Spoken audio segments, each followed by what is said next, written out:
We just getting started, baby. Did anybody see what Mr. Wardell Steph Curry did to the Portland Trailblazers? They were nobodies. They beat the Giants. Trash. They beat the Broncos.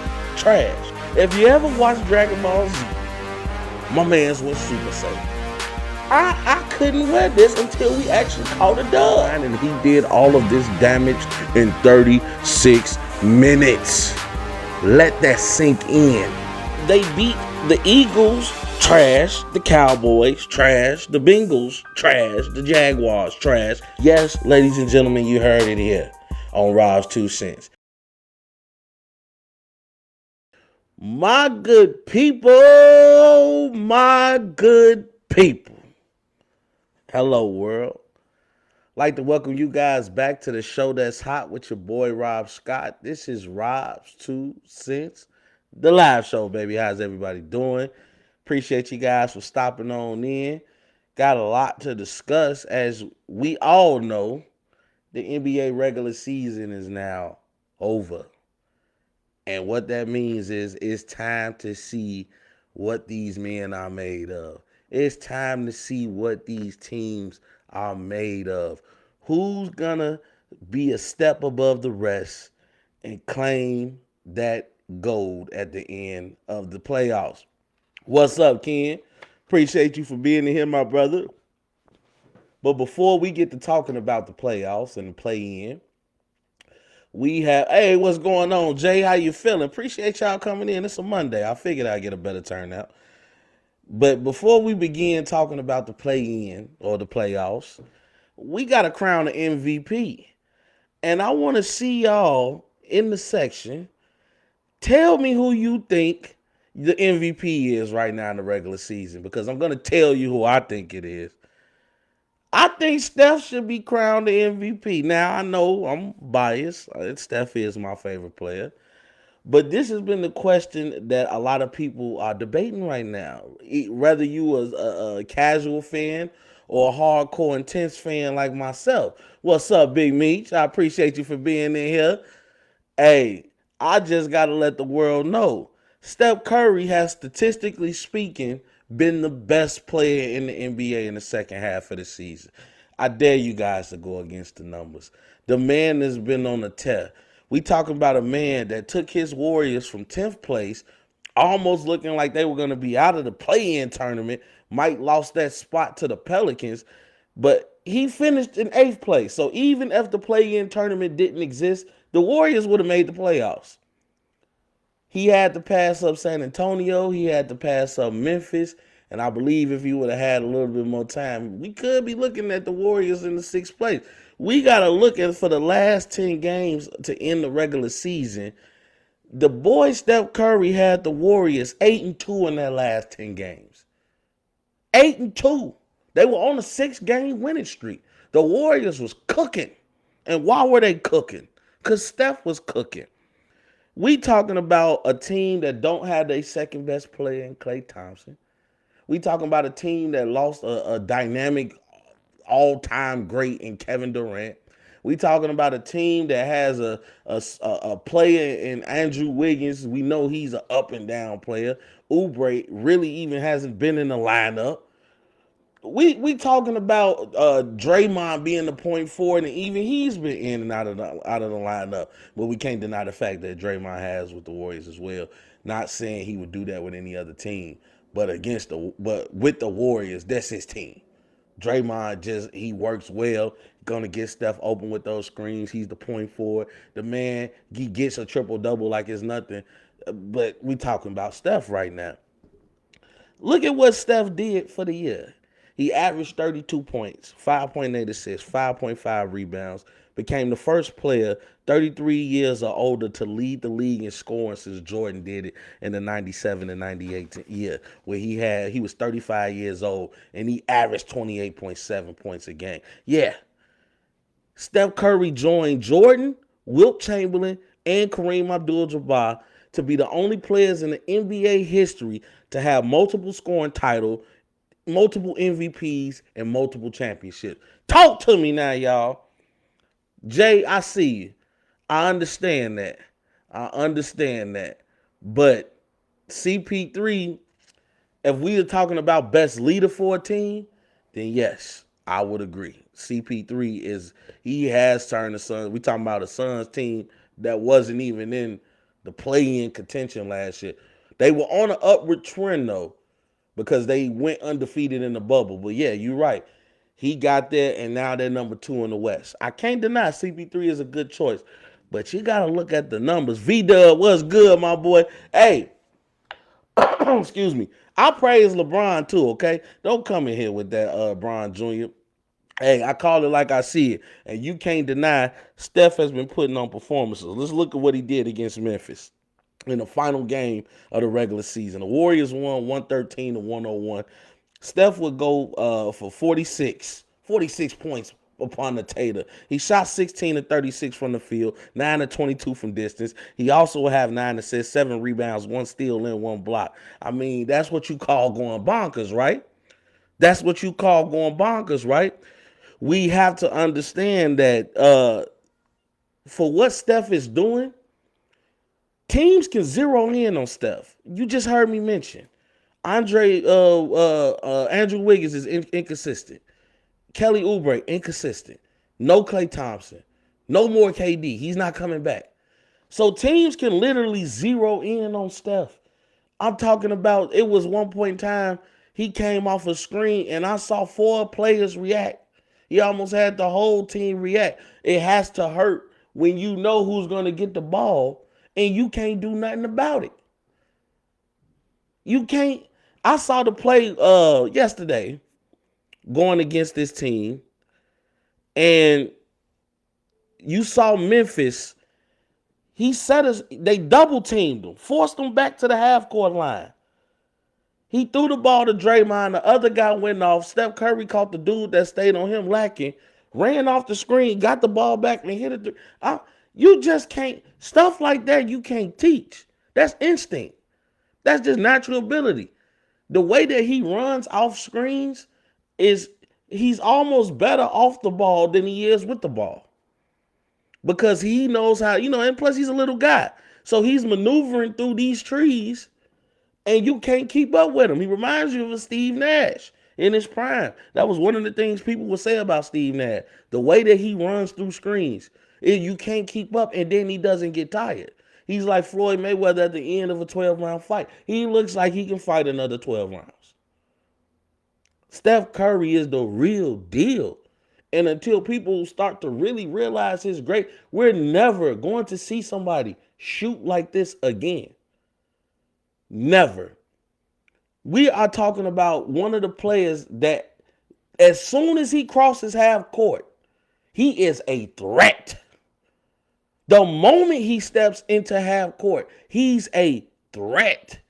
And remember, with this play-in tournament, as I'm going to talk a little bit about later, he only has to be great for one game. One game. You telling me Steph can't give you 60 in one game? I only have to be great in one game. I'm not saying he's going to make any noise in the playoffs. That's ludicrous. He's not going to beat anybody in the playoffs. But a play-in, where we playing this like NCAA, one game take you home, hey, LeBron and the Lakers better bring their A game.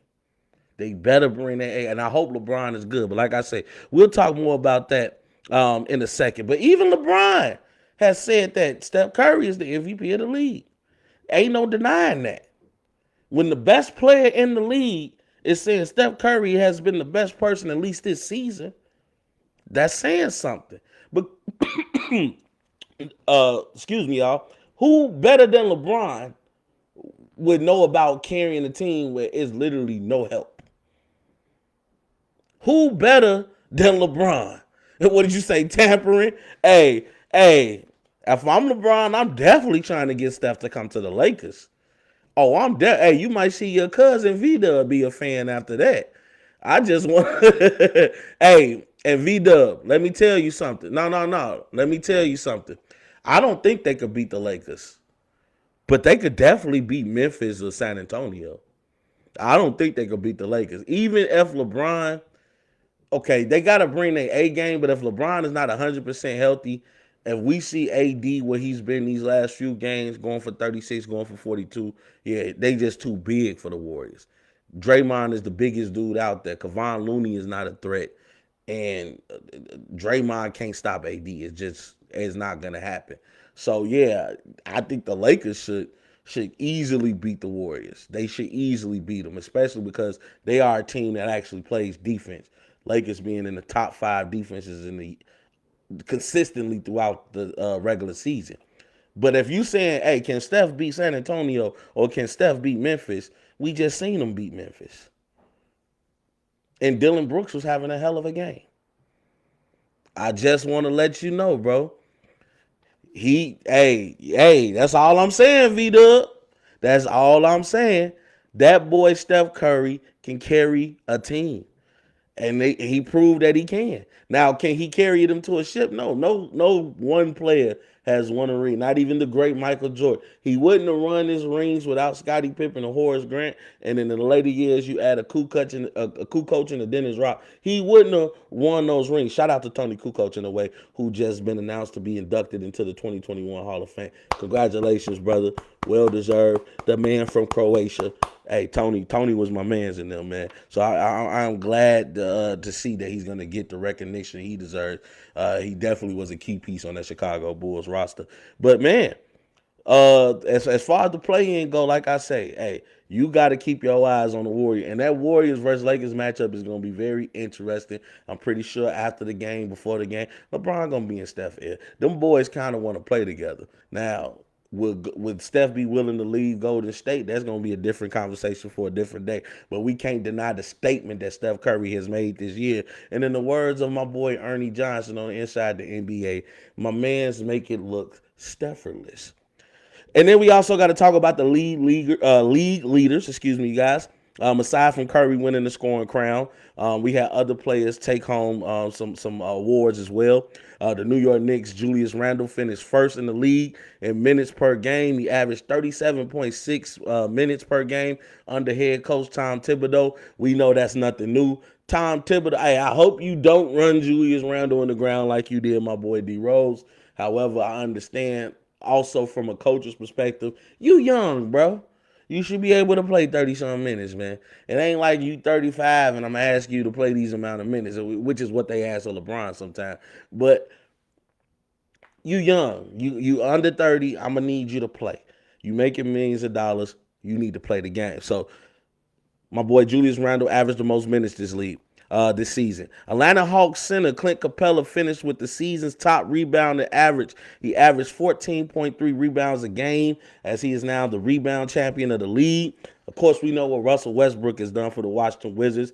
Not only became the all-time leader in triple doubles this season, but also he added another assist crown to his trophy case as well. He averaged 11.7 assists per game, making this is the third time in 4 years that he's won the assist title, and then the fifth time in his career he's averaged 10 assists or more, and then of course the fourth time in his career that he's averaged a triple-double, and he's done that 4 out of the last 5 seasons. Give Russell Westbrook a hand. Definitely a dog. Miami Heat guard Jimmy Butler averaged 2.1 steals per game. My boy Jimmy Buckets. But remember, the G can also stand for get a steal. And he was able to get the steals title. This was the highest average in his career, and the first time he's averaged more than 2 steals per game since 2017 and 2018 season with the Minnesota Timberwolves. And then lastly, Indiana Pacers forward Miles Turner, a.k.a. center. He's been out since mid-April with a right foot injury, but however, he's averaged 3.4 blocks per game to win the blocking title. Now we're going to talk about what everybody has come in here for, the play-in tournament. Because it begins tomorrow, y'all. We've been talking about this going back and forth, back and forth, back and forth. Now we know who's going to be in the play-in tournament, all right? For the East, it's going to be Boston, who finished in 7th place, Washington, who finished in 8th place, Indiana in 9th, and Charlotte in 10th. And for the West, it's going to be the LA Lakers, the Golden State Warriors, the Memphis Grizzlies, and the San Antonio Spurs. Let's talk about the East first. Let's talk about the East. Come on, tell me y'all predictions. I want to see in the comment section. We're gonna have Boston versus Washington in that second game in the doubleheader tomorrow. Indiana's gonna be going against Charlotte first. Now remember, with Charlotte, we are without Gordon Hayward. LaMelo still being bothered a little bit with that wrist. And then, as I mentioned, we don't know as far as with Indiana, is Miles Turner going to play? Are you going to have that defender in that block that's going to stop everybody from penetrating in the lane? Now, Sabonis, however, my boy Sabonis been having a good year this year. What was DeMontis averaging 20 points and 12 rebounds this year. And if you don't know how the play-in tournament works, if this has been confusing you, remember 7 and 8 are going to play. Ninth and 10th are going to play. Whoever wins between 7th and 8th place will go on to be the 7th place seed in the playoffs. They only need to win one game.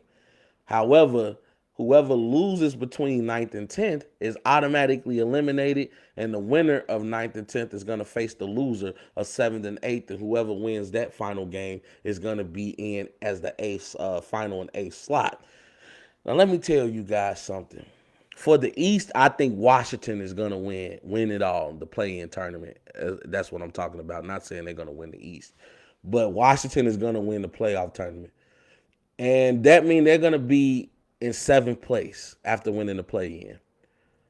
Can you imagine the storylines of seeing the Brooklyn Nets versus the Washington Wizards in the playoffs? Think about that. Oh, he gets to play KD, but this time Russell got a little help. He bringing the second best scorer in the league in the Bradley Beal. Now, I know Bradley has been hurt with that hamstring, but even with that hamstring, we saw that man score like 20 points in the second half in the last game of the season. So Bradley Beal, like Steph Curry, has the ability to go nuclear. And I just want to let y'all know, what's up, nephew? Thank you for being on. And I'm glad you agree. Washington will win the play-in tournament. They don't have to do much to beat Boston. Unfortunately, Boston is without Jaylen Brown for the rest of the season. As you know, he had season-ending surgery, I believe, on his thumb or wrist. It was something like that. He had like a torn ligament. I think it was his wrist. So he's done. He has to heal up, rehab, and whatnot. So without Jaylen Brown, I think you're asking too much of Jason Tatum. And Russell Westbrook is not going to let Kemba Walker have anything free. Nothing. That's the dog we know in Russell Westbrook. He's not giving you a bone. So, yeah, I think they're going to beat Boston. And Boston's going to have to play the winner of the Charlotte versus Indiana game, which I almost want to say Charlotte. I truly believe in LaMelo. Thank you, nephew. Love you too. Love you too, nephew. I appreciate that. I definitely believe in LaMelo. LaMelo is a rising star. He is somebody who's going to put asses in seats. People are going to want to watch him play. But is he ready to lead a team now? And they have a great little young core over there in Charlotte. We look at Scary Terry Rozier. You got Miles Bridges. You got P.J. Washington.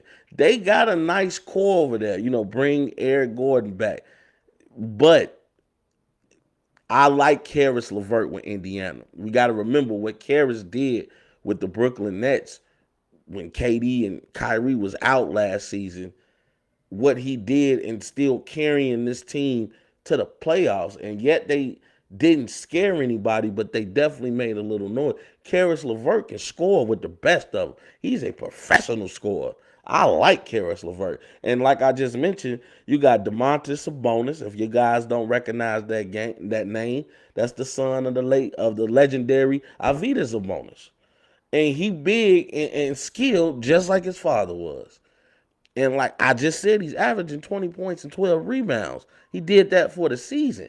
So you add, I think they got Brogdon over there. They got a nice squad in Indiana. I don't know why their record has been low. They've definitely been one of the disappointing teams of this NBA season. So I'm gonna say Indiana can redeem himself and beat Charlotte, and then Indiana is gonna beat Boston because Boston they've lost too much without Jaylen Brown. So we're gonna have Washington in seventh place and Indiana in eighth place. That's my prediction. But if we look at the West, we got Steph Curry versus the Kane, the Lakers versus the Warriors in the first game of the play-in.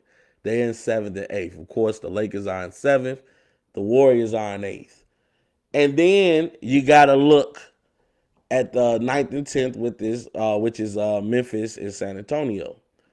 Now, I think everybody can agree we don't need much to debate on. The Lakers and the Warriors will be coming out of the play-in tournament. The Warriors will lose to the Lakers, and then they're going to beat the dog crap. I'm trying to keep it PG. They're going to beat the dog crap out of whoever wins between Memphis or San Antonio. Even though it's hard to say that about San Antonio with a great coach like Coach Pops, but let's just be real. I'm not putting any stock into Memphis or San Antonio. Ken, what's good? You said who do I got coming out? You talking about as a whole? You got to tune in to the playoff edition to find that ass out. You gonna have to tune in to the playoff edition of Rob Two Cents to find that out. This is the play-in edition. But don't worry, we can talk on the personal side.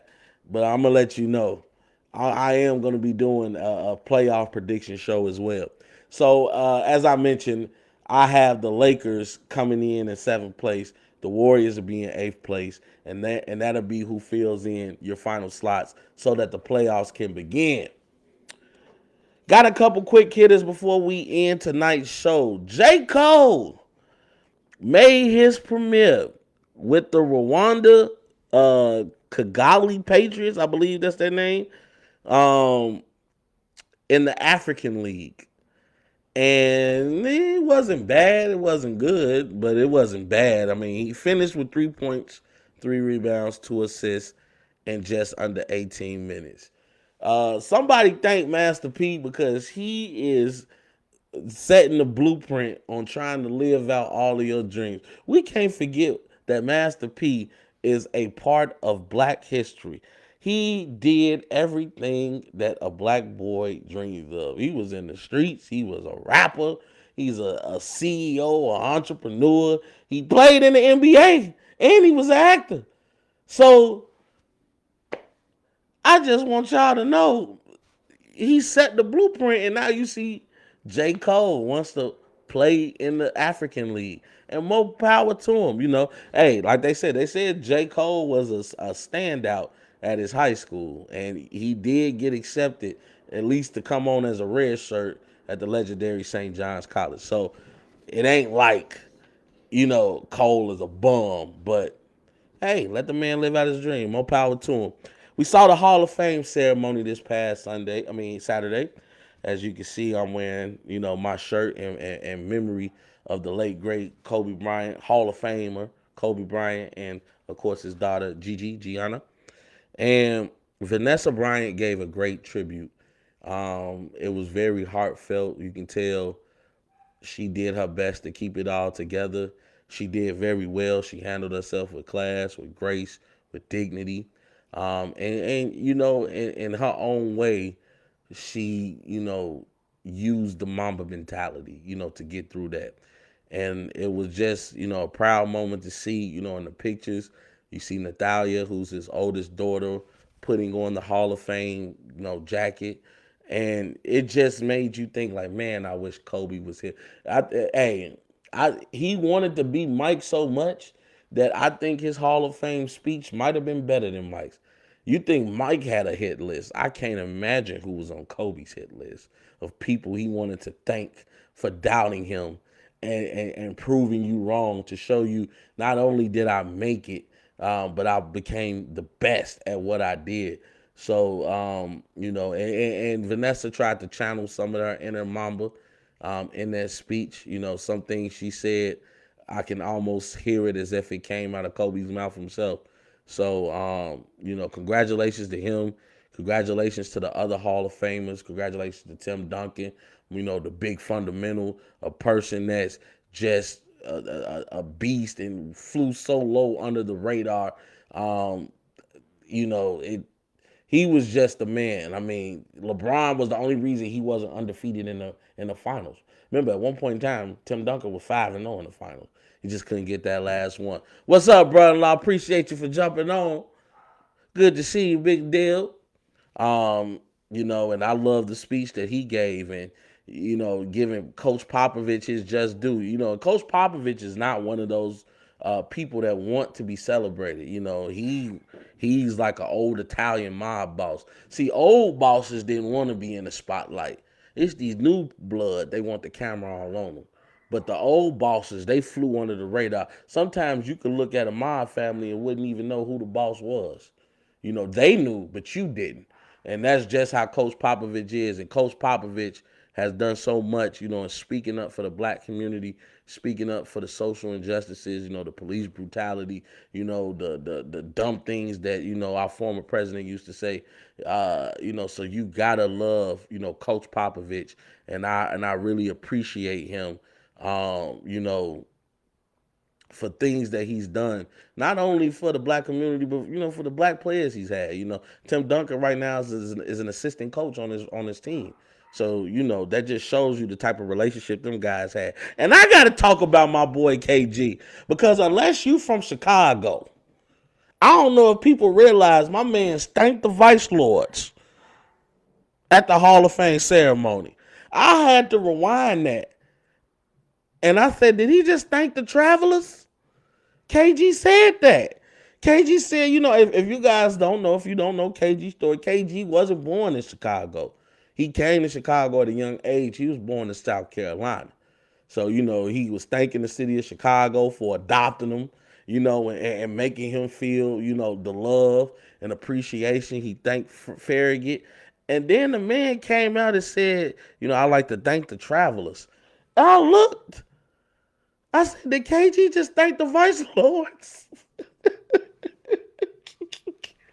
Hey, you can take the dude out the hood, but you can't take the hood out the dude if you get what I'm saying, man. KG, that had to be the funniest moment. And I was watching it on YouTube, and I saw somebody put in the comment section, that only people that knew what KG was talking about was KG and people from Chicago. My man thanked the Travelers, y'all. If you haven't watched it, just Google Kevin Garnett's Hall of Fame speech. I ain't never thought, hey, more power to him. I ain't mad at him. We know Kevin Garnett is big lord. I mean, he threw up Vice Lord when he won a championship. I was like, is he throwing up VL? Hey, KG is a gangster. I just want y'all to know.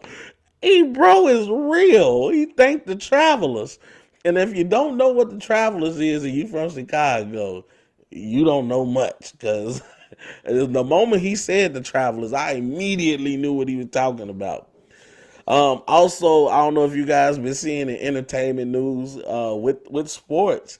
Kwame Brown got into it with Gilbert Arenas, Matt Barnes, and Steven Jackson. Now, if you guys don't know, Steven Jackson and Matt Barnes has a podcast out called All the Smoke. Great podcast, great podcast. One of the reasons I podcast today, watching them and my boy Vada Fly, who breaks down rap battles. But All the Smoke pod is great. I mean, they got to interview Kobe before he passed away. I mean, they've had some top of the line guys on this show. Allen Iverson, Stephen A. Smith. I mean, the Shaquille O'Neal. They've had big time people, Steve Nash, on this show. So they had Gilbert Arenas, and if anybody don't know Gilbert Arenas, he likes to talk shit. That's what he does. Gilbert don't mean no harm. Agent Zero just talk shit. And they got to talking about Kwame Brown and the effects that Michael Jordan had on this man. As you guys know, Michael Jordan was running the Wizards organization at the time, and he drafted Kwame Brown. And Kwame was the number one draft pick. What's up, Kaylee? What's good? Kyron, Kaylee, I see both of y'all. Hey, I appreciate both of y'all for being in here, my brothers. I appreciate you. And Mike gave Kwame hell, but Mike gave everybody hell who didn't play to his expectations, who didn't play to his level of play. And, Gilbert tried to make it seem like, Kwame was a shell of himself. He was telling Gilbert, like, don't pass me the ball. I'm under pressure. I don't like being under pressure and whatnot. And, man, let me tell y'all, Kwame did not take too kind to that. Man, Kwame came out. I'm talking about some of the things he said about, he calling Matt Barnes, Becky with the good hair. He like, hey, bro, I don't know if you mad because you wasn't white enough to be with the white people or you wasn't angry enough to be with the black people, but you need to calm down, man. He was like, don't get mad because your girl chose. Whoa, Kwame with the shots fired. Oh, Lord Jesus. I said, Kwame Brown said, hey, I might not have been much of an NBA player, but you going to understand. You going to watch who you talking to. And I can't get mad at him. I respect him as a man for defending himself. Because he said, I'm over here out y'all way. And every time I look up, y'all bringing up my name on this show. Matter of fact, let me get on your show then. You keep talking about me, but ain't gave me no type of invite. Let me get on the show and defend myself. You know what I'm saying? Call Steven Jackson a fake Muslim and talking about you all for black unity on the camera, but yet every chance I look up, you mentioning my name. Where's this black unity at? I mean, he called them on their stuff. Hey, didn't he, Kaylee? Hey, he told that man he is a light-skinned, confused person. I was looking at this man like, okay, Kwame, talk your stuff. So that just goes to show. Now, as I've always mentioned, if you are a player on the national stage, you are opening yourself up to get critiqued. As people that get paid top dollar to just watch basketball and critique it. No, I don't have to play in the game to understand the game. I understand the game. I'm looking at what you're looking at. God just didn't bless me to be able to do what you can do. I know if I was on the court to split this double team and get a dunk now, but can I physically do that? No, but guess what? I see what you're seeing. So because you play this game on the national playing field, you open the doors up to get critiqued. So getting critiqued is one thing, but I understand what Kwame is saying. Hey, you want to critique my game, critique my game. But the moment you start questioning me as a man, I got a problem with that. Don't have people up here thinking I was just some little kid balled up on the Wizards team waiting on somebody to save me. Boy, you know what it is. He told Gilbert, you know what it is. You know who my daddy was. He said, hey, you want to talk? We can talk. you know? So, hey, more power to Kwame. And last but not least, got to get away from the drama and talk about something that's real. One of my idols in the game, Marv Albert. As you guys don't know, he's pretty much the voice of the NBA. You've heard him if you've ever watched games on TNT. Yes, I can't even get my voice that high right now. But Marv Albert will retire this year after this year's playoffs. After 55 years of service, y'all, being the voice of the league. He's called 25 NBA All-Star games, 13 NBA Finals, and made the call for the Olympics team, the Dream Team, during the 1992 Olympics, along with other significant moments in sports history. He's been awarded the Kirk Gowdy Media Award by the Naismith Memorial Basketball Hall of Fame in 1997, so he's an NBA Hall of Famer. He's also been named to the National Sportscasters and Sports Writers Associations Hall of Fame, the Sports Broadcasting Hall of Fame, and the American Sportscaster Association Sportscaster of the Year in 1996. He's also a multi-time Sports Emmy winner, Cable Ace Award recipient, and he's been named New York Sportscaster of the Year 20 times. Marv Albert, definitely a great voice in the game. He was even inducted into the Weyer, which is Syracuse University, NPR, which stands for National Public Radio Hall of Fame in 2017.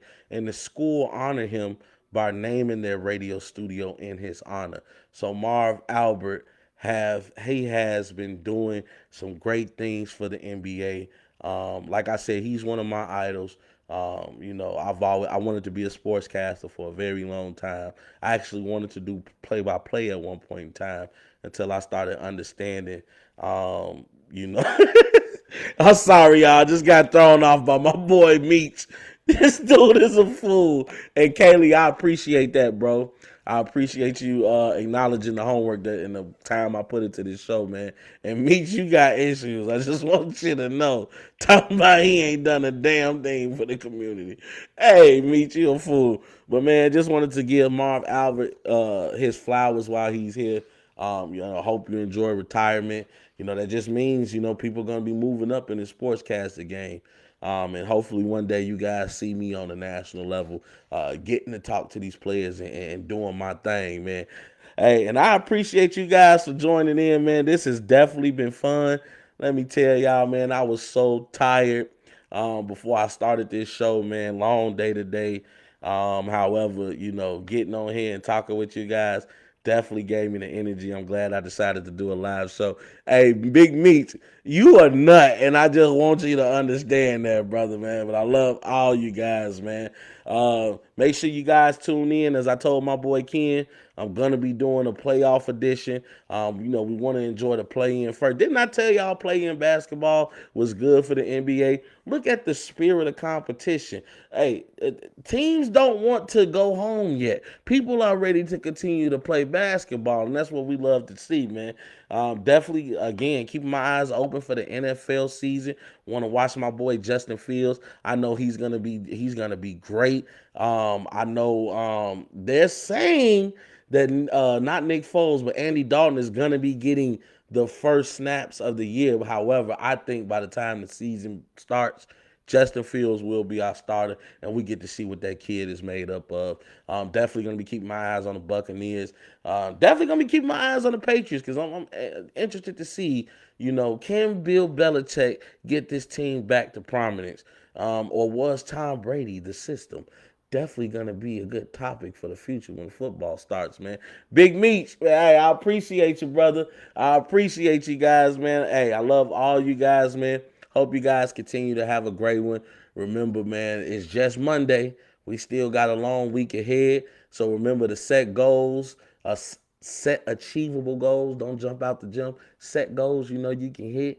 And then once you got them goals in mind, time to go execute, baby. You know what I'm always yell, team greatness, baby. I love all y'all, man. Hope you have a great evening. Hope you continue to be great. And you already know the slogan, baby.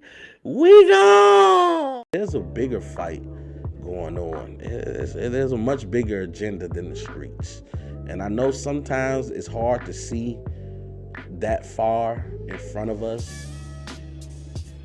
But we have to look past the illusions, look past the delusions of grandeur, and look at the bigger picture. We need to become better versions of ourselves each and every day.